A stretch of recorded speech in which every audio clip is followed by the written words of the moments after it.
Welcome to Tarun IAS. My name is Rohit Kumar. आज हम बात करेंगे, आज 3 जनवरी 2023 है। भारत की सबसे प्रमुख शिक्षिका का जन्म दिवस है और वो है सावित्री फुले। सावित्रीबाई फुले एक महान सोशल रिफॉर्मर हुआ करती थी। तो शुरू करते हैं आज की जो कथा है। इसमें आप सभी को पता होगा कि रिसेंटली अर्थात 3 जनवरी 2022 को प्रधानमंत्री ने सावित्रीबाई फुले के जन्म दिवस पर उन्होंने श्रद्धांजलि दिया। सावित्रीबाई फुले की अगर हम बात किया जाए तो भारत की प्रथम महिला के तौर पर उनको माना जाता है, जिन्होंने भारत के अंदर में समाज सुधार से संबंधित या महिलाओं को शिक्षा से संबंधित या समाज की बहुत सारी जो कुरीतियां हैं उस कुरीतियों को उन्होंने खत्म करने का प्रयास किया। उनको माना जाता है, सावित्रीबाई फुले को माना जाता है कि वो भारत की पहली फर्स्ट वीमेन टीचर के तौर पर उन्हें माना जाता है। It means Savitribai Phule is formally recognized as India's first women teacher. Dalit समाज से एक माली कम्युनिटी से आती थी और मैं आपको बता दूं कि इनका गांव, जिनका नाम था नौगांव, सातरा जिले का एक गांव हुआ करता है महाराष्ट्र के अंदर में, जिसका नाम है नौगांव। जन्म 3 जनवरी 1831 का उनका जन्म हुआ। उनका उम्र 1840 में, अर्थात आप कह सकते हैं कि 9 वर्ष की उम्र में उनका विवाह होता है ज्योतिराव फुले से। ज्योतिराव फुले महात्मा फुले के नाम से जाना जाते हैं। भारत के एक महान समाज सुधारक के तौर पर जाने जाते हैं ज्योतिराव फुले की अगर हम बात करें तो उनके साथ विवाह, और इन दोनों कपल्स ने मिलकर समाज में सोसाइटी को रिफॉर्म करने का कोशिश किया। भारत के अंदर में सती प्रथा हो, बाल विवाह हो, बाल हत्या हो, या महिला की अगर हम बात करें विडो मैरिज हो, इन सभी से संबंधित इन्होंने काफी कार्य किया। तो इनकी बात यहां पर हम करते हैं। इन्होंने बहुत सारे टीचर ट्रेनिंग की स्थापना की पुणे के अंदर में भी।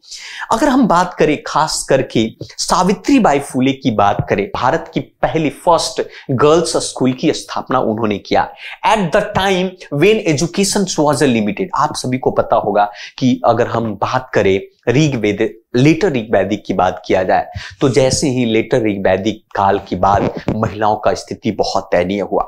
चाहे अपर समाज की महिलाओं हो, चाहे निम्न समाज की महिलाओं, उन सभी महिलाओं के साथ जुल्म हुआ। उनको शिक्षा से वंचित किया जाता था। समाज में तरह तरह की बहुत सारी कुरीतियां थी, बहुत सारी डिफॉर्मिटी थी समाज के अंदर में, और उन सभी डिफॉर्मिटी, उन सभी कुरीतियों में उन्होंने जोर तोड़ से दमन की थी आपके सावित्रीबाई फुले ने। तो उस वक्त उन्होंने सबसे पहले समाज के अंदर में पुरुष और महिलाओं के बीच में समानता को स्थापित करने में काफी योगदान माना जाता है। आपको पता है कि इन पुरुष और महिलाओं के बीच में समानता को स्थापित करने के लिए उन्होंने girls school in the Bhidewada की अगर हम बात करें, भिडेवाड़ा में गर्ल्स स्कूल की स्थापना किया जाता है। This was the first girls school in India. Bharat के अंदर में पहला गर्ल्स स्कूल के तौर पर माना जाता है।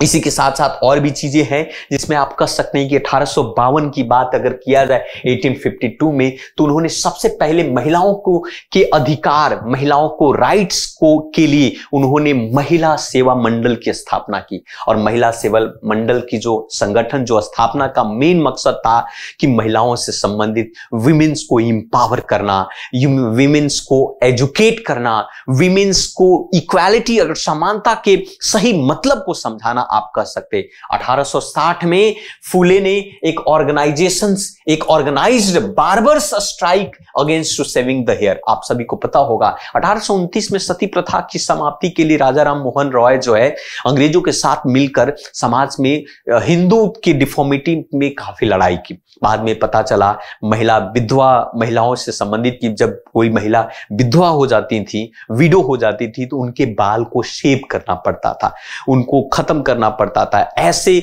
इसके खिलाफ आप कह सकते हैं कि सावित्रीबाई फुले ने शुरुआत किया। साथ साथ सावित्रीबाई फुले अपने पति के साथ बाल हत्या प्रतिबंधक गृह की स्थापना की। जो महिलाएं, विडो महिला, जो गर्भवती महिला प्रेग्नेंट हो जाती थी, या आप कह सकते हैं कि वो गर्भवती होती थी, गर्भवती की अवस्था में उसका पति का देहांत हो जाता था, ऐसी स्थिति में जो जन्मा हुआ बालक को हत्या कर दिया जाता है, उस हत्या के खिलाफ उन्होंने मुहिम चलाया और उन्होंने स्थापना किया जिसका नाम था बाल हत्या प्रतिबंधक गृह था, home for prevention to infanticide, आपका प्रेग्नेंट वीमेन को, ताकि सोसाइटी समाज में डिस्क्रिमिनेशन से बचा जा सके। Savitri Phule also advocate to intercaste marriage, अंतरजातीय विवाह की काफी समर्थन करती थी। सती प्रथा के खिलाफ उन्होंने आवाज उठाया, बाल विवाह से संबंधित चीज मुद्दे पर उन्होंने बात किया और आवाज उठाया सोसाइटी समाज के अंदर में। मतलब सामाजिक जो बहुत सारे मुद्दे थे, उन मुद्दे के खिलाफ सावित्री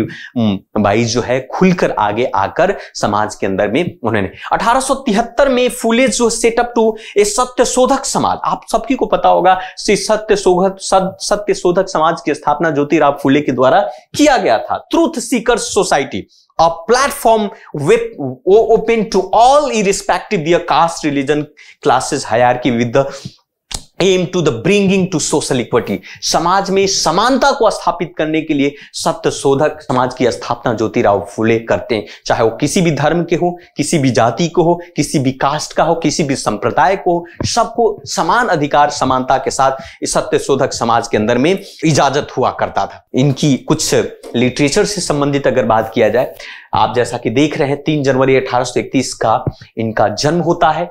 पहली first women's teacher of India थी, इंडिया स्कूल रिफॉर्मर, भारत के अंदर में सोशल रिफॉर्मर, समाज सुधारक के तौर पर, take care of the child widow के तौर पर जाने जाती हैं। और 10 मार्च 1897 का इन महान आत्मा का देहांत हो जाता है ना, प्लेग पेशेंट के सेवा करते करते आप कर सकते हैं। वहां पर भारत सरकार ने 200 रुपए के टिकट भी जारी किया था इनके याद में, है ना। सावित्री फुले उन्होंने जब उम्र वो मात्र आप कह सकते हैं 23 वर्ष की उम्र में उन्होंने एक जो कविताओं के संग्रह जो काव्य फुले के नाम से, पोएट्रीज ऑफ ब्लूम्स के नाम से जाना जाता है, उन्होंने पब्लिश किया था। साथ साथ में भवन Kashi Subodh Ratnakar the oceans of pure James 1892 में उन्होंने पब्लिश किया था। तो ये चीजें थी उनसे संबंधित जो आपके एग्जाम में, यूपीएससी के प्रीलिम्स में, मेंस में हर जगह प्रश्न के तौर पर पूछे जा सकते हैं। तो ये था आज का सबसे इंपॉर्टेंट, तो आप इसके बारे में जानिए, समझिए और भी डिटेल से। So thank you very much for today. बाकी इस चैनल पर बने रहे, इस चैनल को subscribe. So thank you very much to all of you.